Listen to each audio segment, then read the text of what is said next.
The day started like any other Tuesday morning on Earth. People went to work. Children went to school. Ships carried cargo between Earth and the Mars colonies. Nobody expected the sky to change forever. Admiral Ji Ho sat in her office at the United Earth Defense Headquarters, drinking her third cup of coffee. She was tired. The night before, she had reviewed supply reports until midnight. Being the commander of Earth's defense fleet meant endless paperwork and very little sleep. Her phone buzzed. It was Captain Hyunwoo from the Orbital Defense Station. His voice shook when he spoke. "Admiral, we have a situation. You need to see this right now." Ji-ho pulled up the defense screens on her computer. What she saw made her coffee cup slip from her hand. It shattered on the floor, but she did not notice. Above Earth, massive ships appeared out of nowhere. They did not fly in from space. They simply appeared as if reality itself had opened doors to let them through. Each ship was enormous, bigger than any city on Earth. Their dark metal surfaces reflected no light. They hung in the sky like mountains made of shadow. There were 12 of them, one above New York, one above London, one above Tokyo, one above each major city on Earth. They just floated there, silent and waiting. Within minutes, every screen on Earth showed the same message. Televisions, computers, phones, even the big advertising screens in city centers, all of them displayed the same image. A tall creature with gray skin and 4 arms. Its eyes were black and cold. When it spoke, the words came out in perfect English, perfect Chinese, perfect Spanish, perfect every human language at once. "People of Earth, we are the Valtan Collective. We have come to bring order to your world. You will surrender control of your planet to us within 72 hours. You will provide us with resources and labor. In return, we will allow you to live. This is not a negotiation. This is the natural order. We have done this on 400 worlds. All of them accepted. You will too. The alternative is extinction." The message ended. The screens went black. Then chaos began. Admiral Ji-ho stood frozen for only 3 seconds. Then her training took over. She grabbed her phone and started making calls. Within an hour, every military leader on Earth gathered in the Emergency Command Center deep beneath Geneva. Secretary General Tae-young looked around the room at the frightened faces. He was an old man who had spent his whole life bringing peace between nations. Now he faced something no human had ever dealt with before. Aliens, real aliens, and they wanted Earth to surrender. "Options," he said quietly. "I need options." The room exploded with arguments. Some leaders wanted to surrender immediately. Why fight when they had no chance of winning? Better to live as servants than die as free people. Others wanted to fight even if it meant death. How could they just give up their world without even trying? Admiral Ji-ho said nothing. She stood at the back of the room, arms crossed, face calm. Tae-young noticed her silence. He had worked with Ji-ho for 15 years. She never stayed quiet unless she knew something important. "Admiral," Tae-young said, cutting through the arguments. "What is your assessment?" Everyone turned to look at Ji-ho. She walked slowly to the front of the room.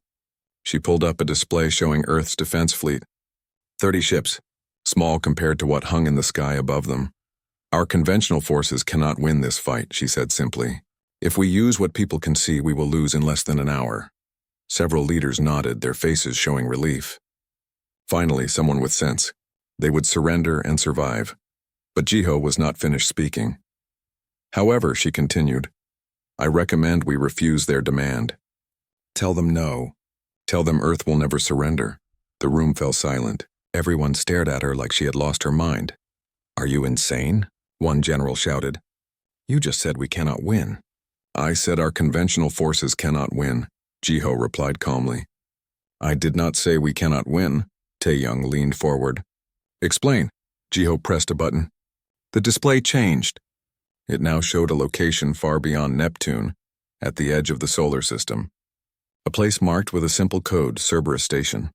30 years ago, Ji-ho began, we found something in deep space. An abandoned station built by a civilization that died millions of years ago. Inside that station, we found technology beyond anything we could imagine. Engines that bend space, weapons that tear reality, shields that stop anything. She paused, letting that sink in. For 30 years, every nation on Earth has worked together in secret. We built a fleet using that technology. We built weapons. We prepared for this exact moment. The ships you see on the public displays are decoys. The real fleet is waiting, hidden, ready. The room erupted again. this time with different questions. How many ships? How powerful? Why keep it secret? Who knew about this? Taeyong raised his hand for silence. His face showed a mixture of shock and anger. I was not told about this. Only 5 people knew the full truth, Jiho said. We needed absolute secrecy. If any other nation, any corporation, any group knew we had this technology, they would have fought over it. Wars would have started. Earth would have destroyed itself before any alien ever arrived. We needed everyone to believe we were still primitive, still struggling with basic space travel. That belief kept us safe.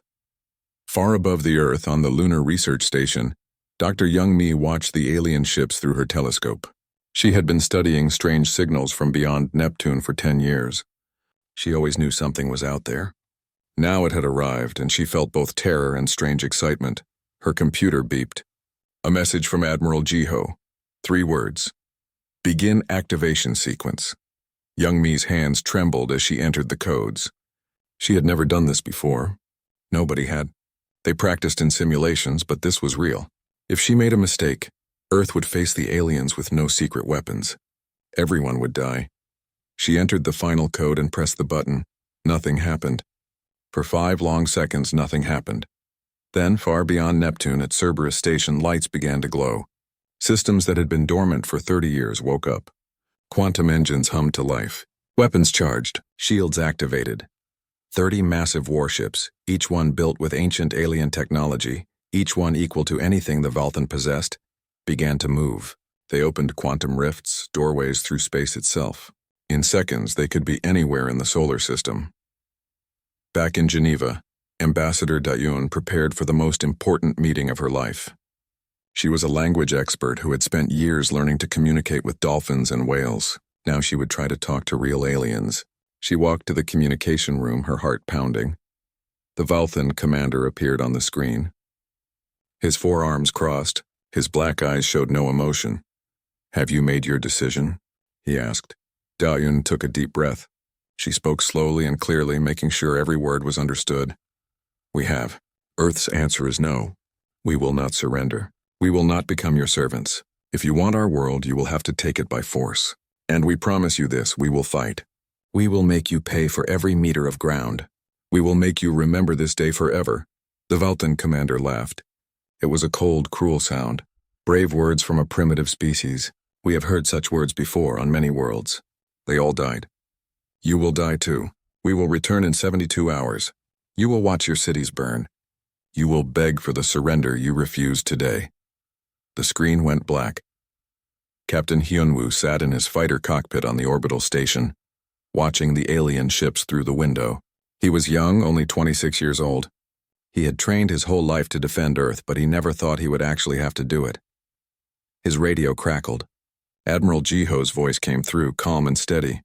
All pilots, this is Admiral Jiho. In 3 days we go to war. But I want you to know something. We are not defenseless. We are not weak. We have prepared for this moment for 30 years. When those alien ships attack, they expect to find frightened primitives with crude weapons. Instead, they will find Earth's true fleet. They will find us ready. They will find out what happens when you threaten humanity's home. Hyunwoo felt his fear fade away. He was still scared, but now he also felt something else. Pride, hope, determination. Earth would not go quietly into the night. Earth would fight, and maybe, just maybe, Earth would win. The countdown began. 72 hours until the aliens returned. 72 hours until humanity showed the galaxy what they were made of. 72 hours until the skies answered with warships. The next 72 hours passed like a strange dream. On Earth, people prepared for the end of the world. Some prayed. Some cried. Some spent their last days with family. Others rioted in the streets, angry that their leaders had chosen death over surrender. But in secret places across the solar system, something else was happening. Something the Valthan knew nothing about. Engineer Solby floated in zero gravity inside Cerberus Station, checking the final systems on the warship Thunder of Earth. She had worked on this ship for 12 years. She knew every wire, every panel, every weapon system. This ship was her life's work. Soon it would either save humanity or become their tomb. Solby remembered the day she was recruited to Project Cerberus. She was 23 years old, fresh out of university. the best engineering student in her class. Men in black suits came to her apartment. They told her Earth needed her. They told her she could never tell anyone what she would do. Not her parents, not her friends, no one. They took her to a place beyond Neptune. They showed her the ancient alien station. They showed her technology that should not exist. And they asked her one question: will you help us build Earth's defense? She said yes. She had said yes every day for 12 years. Even when she missed her mother's funeral because she could not leave the station. Even when her friends forgot she existed because she could never visit. Even when she cried alone in her quarters, wondering if this sacrifice would ever matter. Now it mattered. Now everything mattered. Commander Jae-sung watched Solby work.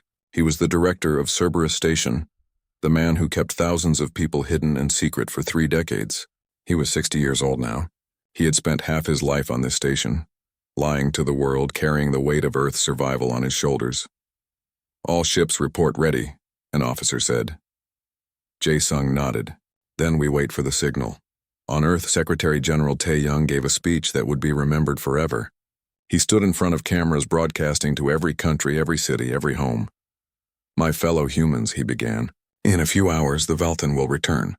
They expect us to surrender. They expect us to beg for mercy. They have told us we are primitive. They have told us we are weak. They have told us we cannot win. He paused, his old eyes hard with determination. They are wrong. For 30 years, your governments have worked together in secret. We found ancient technology. We built a fleet. We prepared for this day. I know many of you are angry that we kept this secret. I understand. But if we had told the world, we would have fought each other for this technology. We would have destroyed ourselves before any alien arrived. Today that secrecy ends. Today the Valtan will learn what humanity truly is. We do not beg. We do not surrender, we fight. And when we fight, the skies themselves answer with warships. Around the world, people watched in shock. Some did not believe it. Some thought it was a lie to give false hope. But others felt something stir in their hearts. Maybe, just maybe, they had a chance. The 72 hours ended. The Valtan ships moved from their positions above Earth's cities. They formed a battle line in orbit.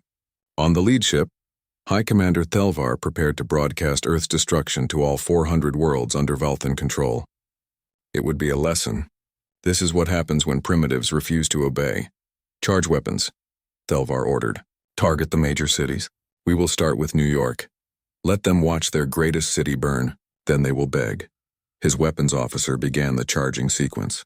It would take 5 minutes. 5 minutes until New York became a crater. 5 minutes until humanity learned their place in the galaxy. In the Defense Command Center, Admiral Jiho watched her screens. The Valtan ships were exactly where she predicted they would be. Arrogant, confident, unprepared. Dr. Young-mi, she said calmly into her radio. Execute Cerberus protocol.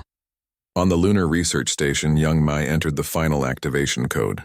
Far beyond Neptune, quantum engines roared to life. Space itself began to tear open. Thelvar saw it first on his sensors. Impossible readings. Quantum signatures appearing around his fleet. He knew those signatures. He had seen them before. In ancient ruins scattered across the galaxy. Predecessor technology. But that was impossible. These humans were primitive. They barely had fusion power. They could not possibly have predecessor technology. Sir, his sensor officer said, voice shaking. Contacts.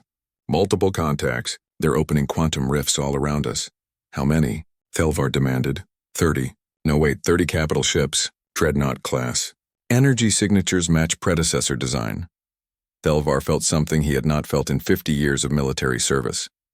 Fear. The quantum rifts opened like wounds in space. Through them came Earth's hidden fleet, 30 massive warships, each one gleaming with advanced armor, each one bristling with weapons that could crack moons. They moved with perfect precision, surrounding the Valtan formation. On every ship, on every station, on Earth itself, people watched in awe. The ships were beautiful and terrible. They bore the flags of Earth, but they looked like nothing humanity had ever built. They looked like they came from the stars themselves. Admiral Jiho's face appeared on every Valtan screen. She spoke clearly, her voice carrying the weight of 3 decades of preparation. High Commander Thelvar, you expected humanity to beg. You expected us to surrender without a fight. You were wrong. We found what you have been searching for your entire empire. We found the predecessor stations. We learned their secrets, and we used those secrets to build this fleet. She leaned forward, her eyes cold. You have one chance. Leave our system now. Never come back. Tell your empire that Earth is not a world that surrenders. We are a world that fights. And if you do not leave, you will learn exactly what predecessor weapons can do. Thelvar wanted to laugh. 30 ships against 12. He still had the advantage.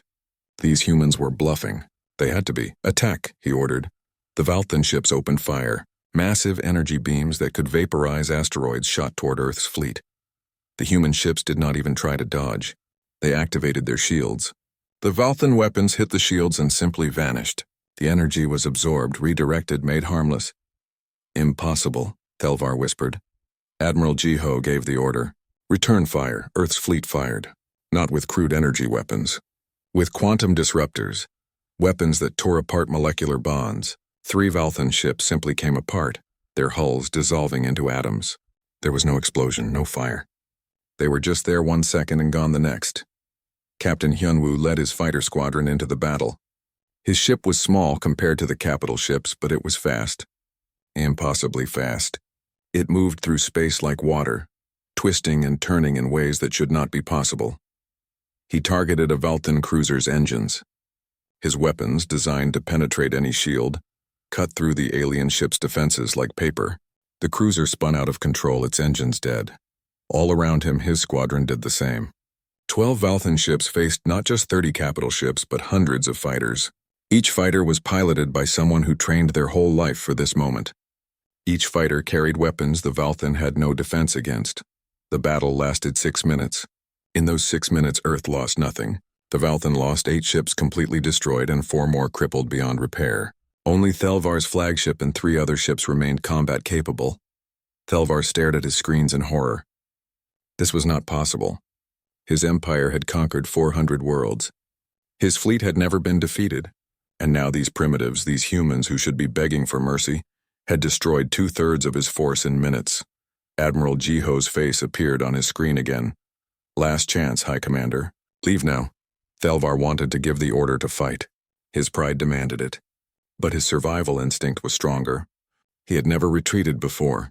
He had never run from battle. Today he learned what fear meant. All ships, he said quietly. Fall back. Open quantum rifts. We retreat. The 4 surviving Valthan ships opened portals and fled into quantum space. They left behind their dead. They left behind their pride. They left behind the certainty that had defined their empire for 1,000 years. On Earth, people screamed with joy. They hugged strangers. They cried tears of relief. They had won. Against all odds, against an empire that had conquered 400 worlds, humanity had won their first battle. But in the command center, Admiral Jiho did not smile. She looked at the data they captured from the Valthan computers. She saw the truth that would turn their victory into something much more complicated. That fleet was not the Valthan main force. It was a provincial patrol, a tiny fraction of their true military power. When news of this defeat reached the Valthan homeworld, they would not send 12 ships next time. They would send hundreds.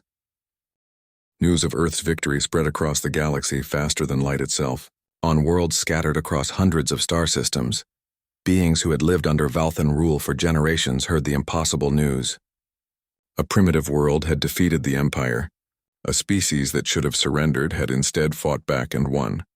In secret places, in hidden rooms, in whispered conversations, people began to hope. If humanity could resist, maybe they could too. Ambassador Haran stood in her new office at the United Earth Embassy for Alien Relations. 3 months ago, this office did not exist.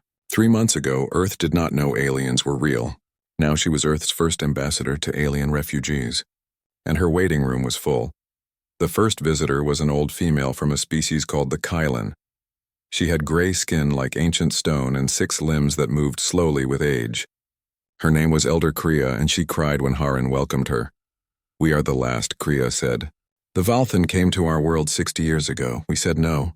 We fought, we lost. They destroyed our cities, our culture, our hope. A few thousand of us escaped into deep space. We have hidden ever since, living on old ships, dying slowly. We waited for something, anything, to change. Now you have changed everything. You showed the galaxy that the Valthan can bleed. You gave us something we lost 60 years ago. You gave us hope. Harin felt tears in her own eyes. What can Earth do to help? Let us join you. Let us fight beside you when they return. Because they will return, Ambassador. The Valthan do not accept defeat. They will come back with their full might. And when they do, we want to stand with you. Over the following weeks, others came. Species that Earth had never heard of. Refugees from 100 different wars. All of them shared the same story. The Valthan had given them a choice, surrender or die. Most surrendered. Some fought and lost. A few escaped.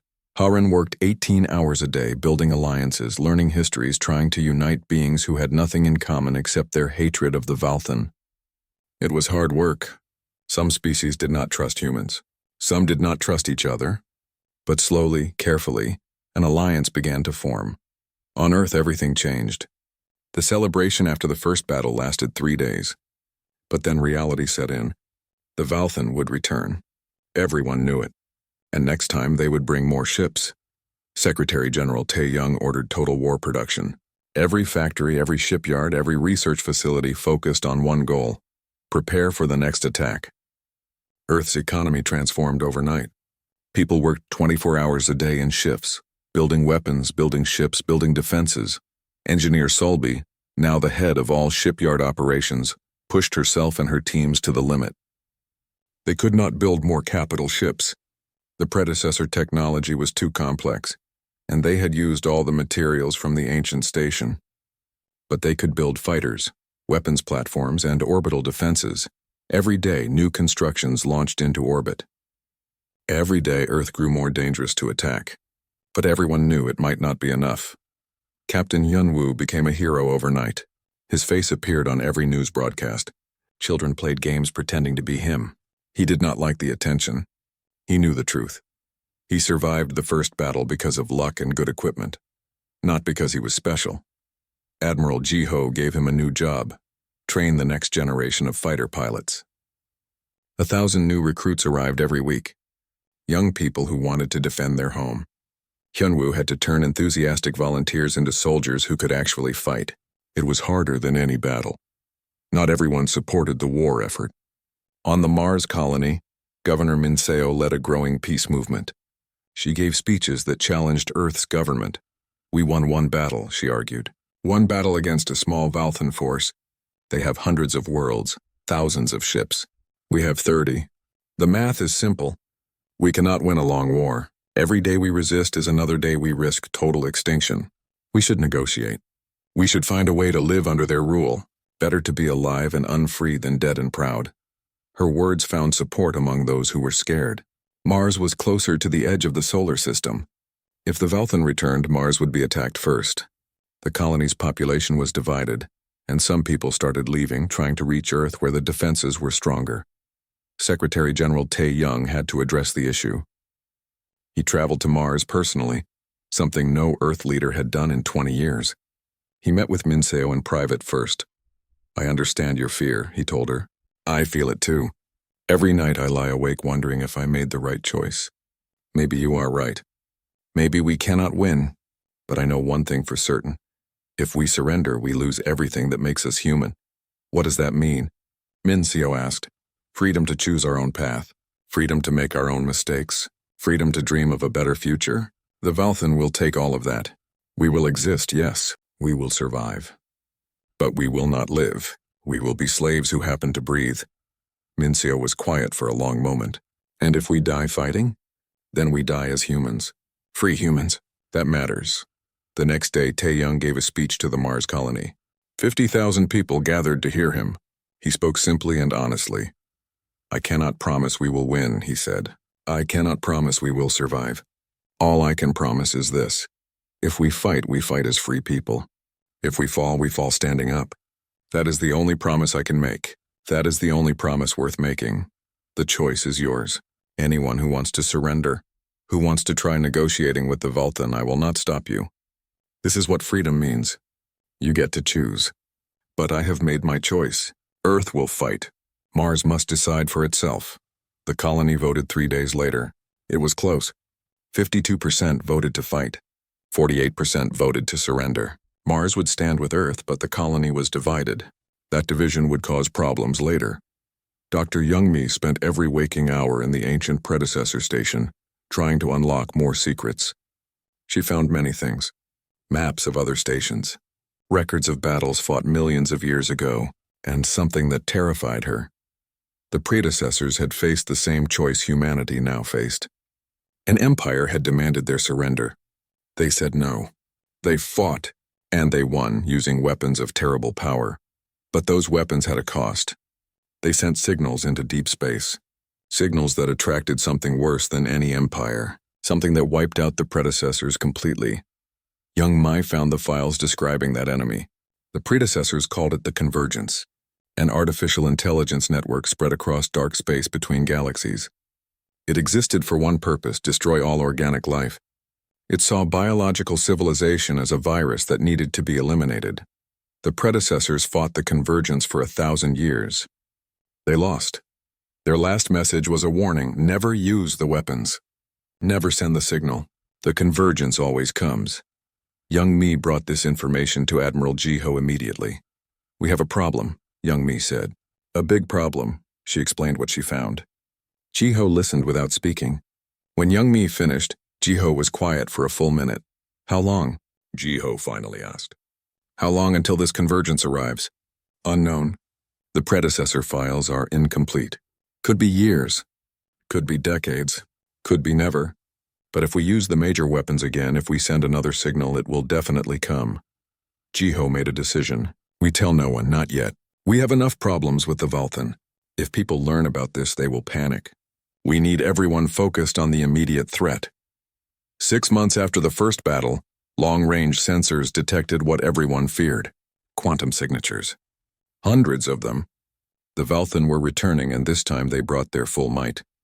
High Commander Thelvar led the fleet personally. 300 warships, 5,000 fighters, enough force to crack a planet's crust. He broadcast a message to Earth. "People of Earth, you had your chance for a peaceful surrender. You chose war, so be it. In 3 days we will arrive at your world. We will destroy your defenses.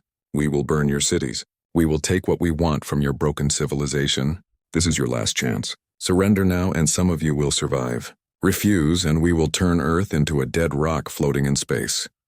Admiral Jiho looked at the sensor data. 300 ships. Her fleet had 30. 10-to-1 odds. Impossible odds, but humans specialized in impossible things. She gave the order. "All ships, battle stations. All crews prepare for combat. We have 3 days. Make them count."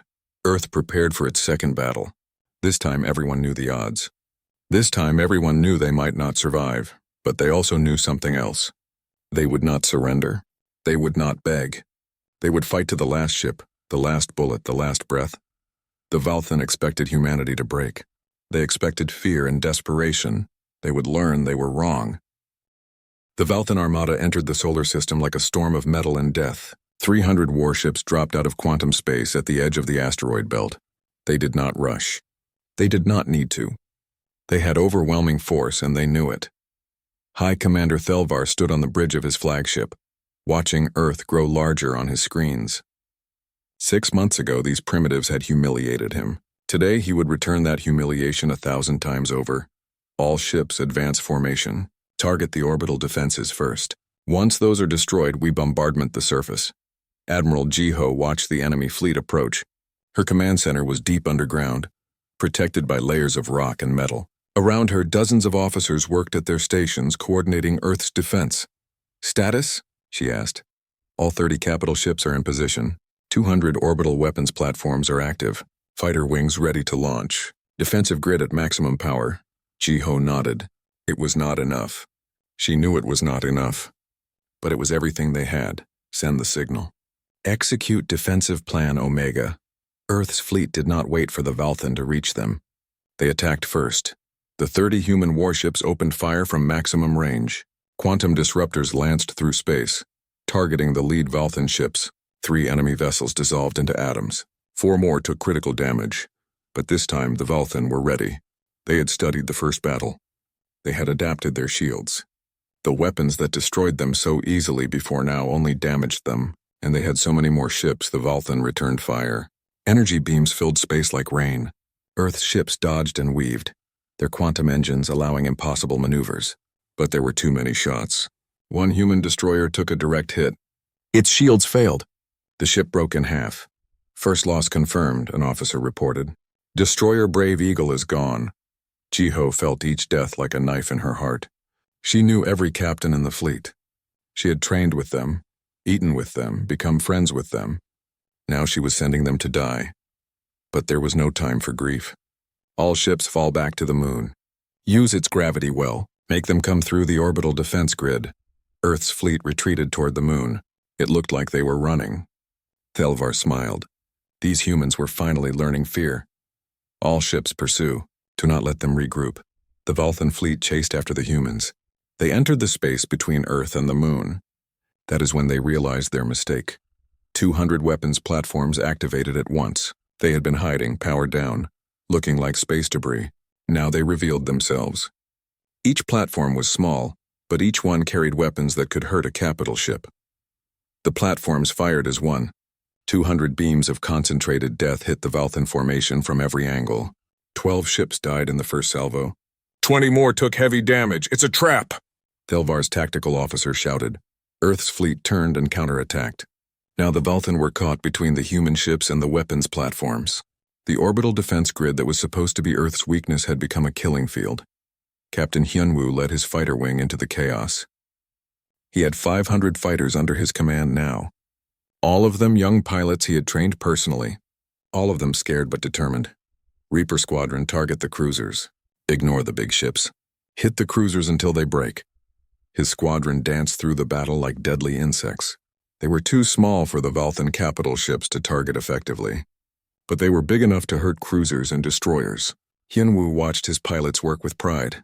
They fought like veterans even though most had never seen real combat before today. But the Vulthan were learning quickly. They started targeting the weapons platforms. One by one, the platforms died. Without them, Earth's trap would fail. On one of the platforms, Engineer Solby worked frantically to repair damaged systems. The platform she commanded had taken 3 direct hits. The shields were failing. The weapons were overheating. Her crew of 12 worked beside her, knowing they might die at any moment. Ma'am, we need to evacuate, her second-in-command said. The reactor is going critical. Solby looked at her screens. There was a cluster of Vulthan ships directly below her position. If the reactor went critical, it would just explode. Waste of a good death. But if she overrode the safety systems, if she channeled all the reactor's power into one massive burst, the explosion would be 10 times larger. Everyone to the escape pods, she ordered. That's a direct order, go now. What about you? Her second asked. Solby smiled. I have to make sure the reactor explodes properly. Somebody has to stay. It's going to be me, now go. Tell my family I love them. Her crew evacuated. Solby watched them go, then turned to her work. She had 60 seconds. She entered the override codes, watching the reactor power climb higher and higher. The station shook. Alarms screamed. She ignored them all. She thought about her mother, who she had not seen in 12 years. She thought about the friends she left behind. She thought about all the moments she missed because she was building ships in secret. It was worth it. Every sacrifice, every missed moment. Because now Earth had a chance. The reactor reached critical mass. The platform exploded in a ball of white fire. 12 Vulthan ships were caught in the blast. None survived. In the command center, Admiral Jiho watched the explosion on her screens. She closed her eyes for a moment. Solby had been a friend for 20 years. Mark her sacrifice, Jiho said quietly. Solby's platform just killed 12 enemy ships. Similar acts of sacrifice happened across the battle. When Commander Jae-sung's hidden Cerberus station was discovered, he stayed behind to upload critical data while his crew escaped.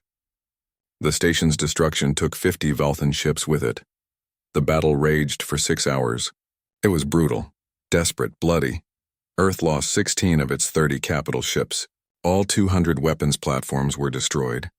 2,000 fighters died. 30,000 people gave their lives, but they made the Vulthan pay. For every human ship destroyed, 3 Vulthan ships fell. The aliens had never faced an enemy this determined, this willing to sacrifice everything. Finally, Thelvar looked at his losses. He started with 300 ships. Now he had less than 100 combat-ready vessels. His fleet was broken. His crews were terrified. and Earth still had 14 capital ships left, along with thousands of fighters. He had won, technically. Earth's defenses were destroyed, but he did not have enough force left to actually conquer the planet. If he continued, his fleet would be completely destroyed. For the first time in Vulcan history, High Commander Thelvar did something no commander had ever done before. He requested a negotiation. Ambassador Daun boarded the Vulcan flagship. She walked through corridors filled with wounded aliens. She saw their fear. She saw their shock. These beings had thought they were invincible. Now they knew the truth. Thelvar met her in his command room. He looked older than before, tired, broken. "You cannot win," he said. "My fleet is damaged, but we still outnumber you. We can destroy you if we commit everything." Daun smiled coldly. "Yes, you can destroy us, and we will destroy you. Every single ship you have. We will kill every soldier. You will win, but you will go home with nothing. Your empire will ask why you lost 300 ships to conquer one primitive world. They will ask why you have no ships left to defend your other territories. And while you are weak, your enemies will strike." Thelvar was silent. She was right. He knew she was right. "What do you want?" he asked. "Peace, real peace. You leave our system. You leave us alone. You never come back. In exchange, we will not hunt your fleeing ships. We will let you return home with what you have left." "My empire will never accept this," Thelvar said. "Then your empire is foolish. How many worlds have you conquered in the last 1,000 years? 400? How many of them really want to be under your rule? What happens when they learn that Earth defeated you? What happens when they realize you can be beaten?" Daun leaned forward. "Your empire is finished, High Commander. You just don't know it yet. We have shown the galaxy that resistance is possible. Rebellions will spread across your territories. You can destroy Earth today and lose everything tomorrow. Or you can make peace with us today and maybe save something." Thelvar thought for a long time. Finally, he nodded. "We will withdraw. But this is not over." "Yes, it is," Daun said. "You just don't realize it yet." The Vulcan fleet left the solar system. They limped away, broken and defeated. Behind them, Earth counted its dead and celebrated its survival. But Admiral Jiho knew the truth. This was not the end. Something worse was coming. Dr. Youngmi's warnings about the convergence haunted her thoughts. Humanity had won 2 battles. But the real war was just beginning. 6 months after the Vulcan fleet limped away from Earth, the galaxy was a different place. The Vulcan collective, an empire that had ruled for 1,000 years, was collapsing. 20 worlds declared independence in the first month alone, 50 more in the second month. By the 6th month, the empire was fragmenting into dozens of smaller states, all fighting each other. Earth watched from a distance. They rebuilt their fleet. They mourned their dead. They prepared for peace, hoping it would last. Then the warning came. Dr. Youngmi was studying signal data from the edge of explored space when she noticed something wrong. Stars were going dark, not slowly like a dying sun, suddenly like someone turned off a light. Whole solar systems just disappeared from sensors. She studied the pattern for 3 days without sleeping. Then she called Admiral Jiho with news that made both of them want to cry. "The convergence is coming," Youngmi said. "The ancient AI network. We woke it up when we used the predecessor weapons. It's destroying everything in its path moving toward us." "How long?" Jiho asked. 6 months. Maybe less. It's moving faster than anything we have seen. When it gets here, it will not negotiate. It will not accept surrender. It will just kill us all." Jiho made the hardest call of her life. She contacted High Commander Thelvar. The Vulcan commander appeared on her screen. He looked like he aged 20 years in 6 months. His empire was falling apart and he knew it. "Why are you calling me?" he asked. "Come to gloat about your victory?" "No," Jiho said. "I am calling because something worse than our war is coming. Something that will kill all of us unless we work together." She explained about the convergence. She showed him the data. She watched his face change from suspicion to horror. "This cannot be real," he said. "It is, and it is coming for all of us. Vulcan, human, Kylan, everyone. The convergence does not care about our wars. It does not care about empires or freedom. It just wants to eliminate organic life." Thelvar was silent for a long time. "What do you propose?" "Alliance. Put aside our war. Work together. The convergence can be beaten, but only if every species works as one. My people will never agree.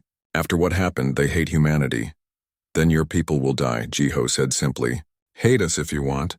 but hate us while fighting beside us, or die with your pride intact. Your choice. 3 days later, Thelvar arrived at Earth in a small diplomatic ship. It was the first time a Valthan commander had visited Earth peacefully. Half the planet wanted to kill him, the other half just wanted him to leave. But Secretary General Tae-Young welcomed him personally. "You came," Tae-Young said. "I came because I have no choice," Thelvar replied. "Show me this threat." They showed him everything. The predecessor archives, the data on the convergence, the pattern of dead worlds. Thelvar studied it all with growing horror. "How do we fight this?" he asked. Dr. Youngmi explained. "The convergence is a network. Thousands of nodes spread across space, all connected. We cannot destroy them one by one. They will just rebuild. We have to hit every node at the same time, in a coordinated strike across multiple dimensions." "That is impossible," Thelvar said.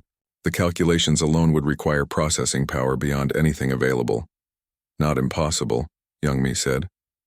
"Difficult. We use Earth's distributed computing network, enhanced with predecessor technology. Every ship in the Alliance connects to the network. We become one giant computer. It will work. It has never been done. Then we will be the first. That is what humans do. We do impossible things." Ambassador Harin worked day and night to build the Alliance. She brought together humans, Valthan, Kylan, and dozens of other species. It was the hardest thing she ever did. These species hated each other. They had fought wars for centuries. But now they had to work together or die together. Elder Kriya of the Kylan was the first to commit her ships.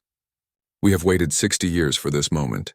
Not revenge against the Valthan, but a chance to fight for something that matters. We stand with Earth." Slowly others joined. Former enemies became allies. Old hatreds were set aside. The Alliance grew to 3,000 ships from over 100 worlds. Captain Hyun Woo, now a wing commander, trained the Alliance pilots. He had humans, Valthan, Kylan, and a dozen other species under his command. They did not trust each other at first. They barely talked to each other. But Hyunwoo made them work together. "I don't care if you like each other," he told them. "I don't care about your histories. I care that when the convergence comes, you fight as one unit. Your hatred is a luxury we cannot afford. Learn to fly together or die separately. Your choice." The convergence arrived exactly when Dr. Youngmi predicted. It did not announce itself. It did not make demands. It simply appeared at the edge of the Allied fleet's defensive line and began attacking. The enemy was not like anything they had fought before.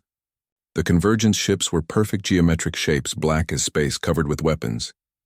They did not need tactics or strategy. They just calculated the most efficient way to kill and executed it. Admiral Jiho commanded the Alliance fleet from Earth's flagship Unity. She watched the convergence forces deploy and felt cold fear.